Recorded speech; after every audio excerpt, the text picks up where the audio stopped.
السلام علیکم ورحمۃ اللہ وبرکاتہ۔ آج ہمارے ساتھ ہیں میرے اور ہمارے والد صاحب کے استاذ حضرت مولانا مفتی تنویر احمد صاحب قاسمی دامت برکاتہم العالیہ۔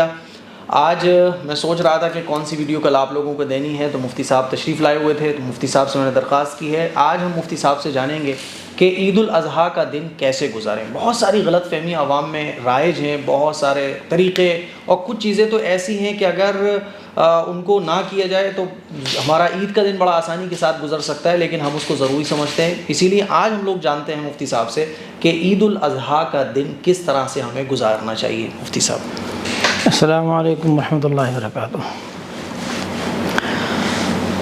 دیکھیے، بڑا اہم سوال ہے آپ کا۔ واقعی بات یہ ہے کہ ہم لا علمی کی وجہ سے بہت سارے ایسے کام جو شریعت نے ضروری قرار نہیں دی، ہم ان کو ضروری سمجھتے ہیں اور اس وجہ سے مشکل میں پڑ جاتے ہیں، اپنے آپ کو مشکل میں اور مشقت میں ڈال لیتے ہیں۔ ذی الحجہ کہ آج دن میں 8 تاریخ تھی، اب تو 9 شروع ہو گئی اور پرسوں جمعرات کو انشاءاللہ 10 ذی الحجہ کو عید ہوگی۔ یوں تو یہ ذی الحجہ کے جو شروع کے 9 دن ہیں، پہلی تاریخ سے 9 تاریخ تک، قرآن کریم نے ان 9 دنوں کو بڑا عظمت والا دن اور ان راتوں کو بڑی عظمت والی راتیں قرار دیا ہے۔ یہ پورے 10 دن اللہ تبارک و تعالیٰ کے نزدیک نہایت اہم ہیں، عبادت کے لیے ہیں، اور اللہ کے رسول صلی اللہ علیہ وسلم نے ان ایام کی فضیلت بیان فرمائی ہے۔ روزے کی ان دنوں میں بڑی اہمیت ہے۔ اللہ تعالیٰ توفیق دیں تو 9 دن کا روزہ رکھا جائے، 9 دن تک 9 روزے رکھے جائیں، اور یقیناً اللہ کے بہت سے بندے ایسے ہیں جنہوں نے پہلی تاریخ سے 9 تاریخ تک روزے رکھنے کا عزم کیا اور اس کو پورا بھی کیا۔ بالخصوص 9 تاریخ کا روزہ جو صبح آنے والی ہے، 9 تاریخ جس کو یوم عرفہ کہا جاتا ہے، اس کا روزہ بہت اہتمام کے ساتھ رکھنا چاہیے۔ یہ تو نفلی روزہ ہے، اگر کوئی نہ رکھے تو کوئی حرج نہیں ہے، لیکن بہرحال اس روزے کا جو ثواب ہے وہ اللہ کے رسول صلی اللہ علیہ وسلم نے ارشاد فرمایا، مجھے اللہ سے امید ہے کہ جو شخص اس روزے کو رکھے گا تو اللہ تعالیٰ 1 سال پہلے کے اور 1 سال بعد کے گناہ اللہ تعالیٰ معاف فرماتے ہیں۔ اس لیے اس روزے کے رکھنے کا اہتمام کرنا چاہیے۔ صبح 9 تاریخ کو جہاں یہ روزہ سنت ہے، مستحب ہے، اسی کے ساتھ 9 تاریخ کی فجر سے ایک عمل شروع ہوتا ہے جس کو تکبیر تشریق کہا جاتا ہے۔ ہر مسلمان مرد اور عورت کو فرض نماز کے بعد 9 تاریخ کی فجر سے تکبیر تشریق یعنی اللہ اکبر اللہ اکبر لا الہ الا اللہ واللہ اکبر اللہ اکبر وللہ الحمد، ہر فرض نماز کے بعد ایک بار اس تکبیر کو پڑھنا چاہیے۔ مردوں کو بلند آواز سے زور سے پڑھنا چاہیے اور خواتین کو گھر میں نماز کے بعد آہستہ پڑھنا چاہیے۔ 13 تاریخ کے عصر تک یہ تکبیر پڑھنا چاہیے، واجب ہے۔ دوسرا عمل وہ ہے عید الاضحیٰ کے دن سے اس کی شروعات ہوتی ہے، یعنی 10 ذی الحجہ کو۔ 10 ذی الحجہ کو جو سب سے پہلا عمل ہے وہ ہے عید کی نماز۔ عید کی نماز واجب ہے، مردوں پر واجب ہے۔ تو عید کے دن سب سے پہلا تو عمل یہ ہے، اس کی کوشش کرنا چاہیے کہ صبح جلدی اٹھیں۔ فجر کی نماز ہر مسلمان پر فرض ہے۔ آخری بات یہ ہے کہ فجر کی نماز سے پہلے تو اٹھنا ہی ہے، تو جلدی اٹھیں اور جلدی عید کی تیاری شروع کریں۔ عید کی تیاری کیا ہے کہ غسل، یہ سنت ہے۔ اس کے بعد اللہ نے جو اچھا لباس عنایت فرمایا ہے، اس میں سے اچھا لباس اللہ تعالیٰ نے جو عنایت فرمایا اس لباس کو پہنا جائے۔ اپنے پاس جو موجود ہے اس میں سے اچھا لباس پہنا جائے۔ خوشبو لگانا اور صفائی ستھرائی کا پورا اہتمام کرنا۔ عید کے لیے جانے کے لیے ایک راستے سے جانا اور دوسرے راستے سے آنا۔ راستے میں عید الاضحیٰ کی نماز کے لیے جاتے ہوئے بلند آواز سے تکبیر تشریق جو اللہ اکبر لا الہ الا اللہ واللہ اکبر اللہ اکبر وللہ الحمد۔ اس تکبیر کو بلند آواز سے پڑھتے ہوئے جانا۔ بلند آواز کا مطلب یہ ہے کہ اتنی زور سے بھی نہ چیخا جائے کہ جس سے دوسروں کو کراہت ہو۔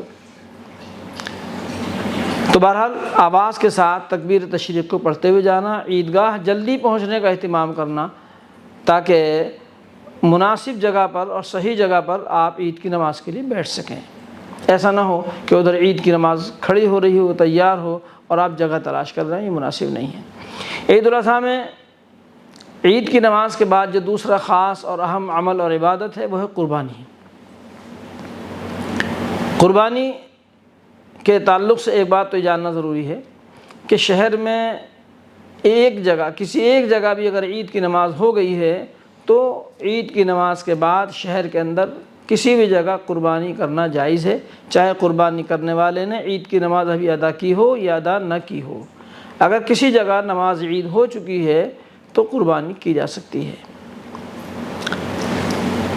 دوسری بات قربانی کے تعلق سے یہ بھی جاننا ضروری ہے کہ بعض لوگ یہ سمجھتے ہیں کہ جو شخص اپنی قربانی کر رہا ہو وہ عید کے دن کچھ نہ کھائے اور جب قربانی ہو جائے تو قربانی کے گوشت سے اور قربانی کی کلیجی سے ہی کھانے کی شروعات کرے۔ یہ سوچ غلط ہے، ایسا کوئی ضروری نہیں ہے، بلکہ بعض لوگ تو اس کو روزے کا نام دیتے ہیں، حالانکہ عید کے دن اور عید الاضحیٰ میں یعنی بقرہ عید کے دن روزہ رکھنا حرام ہے، تو یہ روزہ تو ہو ہی نہیں سکتا۔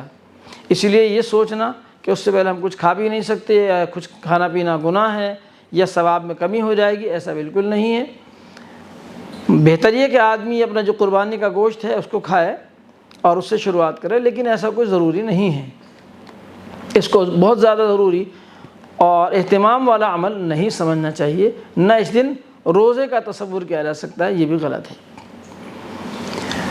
قربانی کے تعلق سے دوسری بات یہ ہے کہ جو حضرات قربانی کرتے ہیں ان کو بال اگر بنوانا ہے تو اس کی حدیث شریف میں اس کی ترغیب آئی ہے کہ جس شخص کو قربانی کرنا ہو تو وہ قربانی کرنے تک اپنے ناخن اور بال نہ کٹوائے۔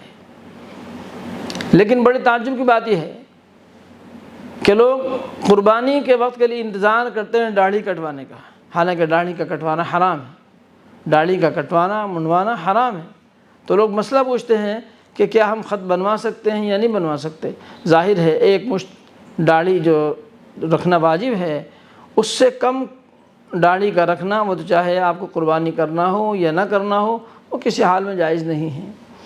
تو ناخن کاٹنے سے رکنا اور بال کٹوانے سے رکنا یہ ان لوگوں کے لیے ہے جن کی داڑھی وغیرہ پوری ہو، اور جو اس کا اہتمام نہیں کرتے، داڑھی رکھنے کا اہتمام نہیں کرتے، ان کو تو پہلا کام یہ ہے کہ وہ اپنی داڑھی پوری کریں، داڑھی پوری ہو جائے، کم از کم ایک مشت ہو جائے، پھر اس کے بعد ان کے لیے یہ سنت ہوگی کہ وہ اس پر عمل کریں کہ داڑھی کی قربانی ہونے کے بعد وہ اپنا بال ترشوائیں اور اس سنت پر عمل کر سکیں۔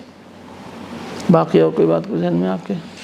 جی مفتی صاحب، ایک وہ بات تھی کہ قربانی کی دعا کا بڑا مسئلہ ہے۔ ہاں، ایک بہت اہم بات ہے، ابھی معاویہ صاحب نے مجھے یاد دلایا اور اس کو دیکھا بھی جاتا ہے کہ جب قربانی کو ذبح کرنے کا وقت آتا ہے تو لوگ بڑے پریشان رہتے ہیں کہ کوئی دعا پڑھنے والا مل جائے، تلاش کرتے پھرتے ہیں، مسجدوں میں جاتے ہیں اور کرتے پاجامے والوں کو، ٹوپی والوں کو تلاش کرتے ہیں کہ آ جاؤ مول صاحب آپ آ جاؤ، حافظ صاحب آپ آ جاؤ، ملا جی آپ آ جاؤ، دعا پڑھ دو۔ تو صحیح طریقہ تو یہی ہے، اچھا طریقہ تو یہی ہے کہ اس کی ایک مخصوص دعا ہے جو قرآن کریم کی ایک آیت ہے، اس کو پہلے پڑھا جائے۔ لیکن اگر کوئی شخص پڑھنے والا موجود نہیں ہے، کوئی نہیں مل رہا ہے، تو اس دعا کا پڑھنا کوئی ضروری نہیں ہے، بغیر اس دعا کے پڑھے بھی قربانی کی جا سکتی ہے۔ اگر کوئی شخص نہیں مل رہا ہے یا آپ کو وہ دعا یاد نہیں ہے تو کوئی حرج نہیں ہے، بس آپ دل میں سوچ لیں کہ قربانی کس کی طرف سے ہے اور بسم اللہ اللہ اکبر کہہ کر جانور کو ذبح کر دیں، قربانی ہو جائے گی۔ اور بعد میں اللہ سے اپنی ہی زبان میں دعا کر لیں، اے اللہ اس قربانی کو فلاں شخص کی طرف سے، جس کی طرف سے وہ قربانی کی جا رہی ہے اس کی طرف سے اس کو قبول فرما، جس طرح آپ نے اپنے خلیل حضرت ابراہیم علیہ السلام سے قبول کیا ہے۔ تو یہ بہت آسان سا عمل ہے اس طرح قربانی کے جانور کو ذبح کرنا، اس میں کوئی مشقت نہیں ہے، لیکن دیکھا یہ جاتا ہے کہ لوگ دعا پڑھنے والوں کو تلاش کرتے ہیں، وہ نہیں ملتا، تو بہت دیر تک اسی انتظار میں رہتے ہیں کہ کوئی جو ہے دعا پڑھنے والا کوئی آ جائے۔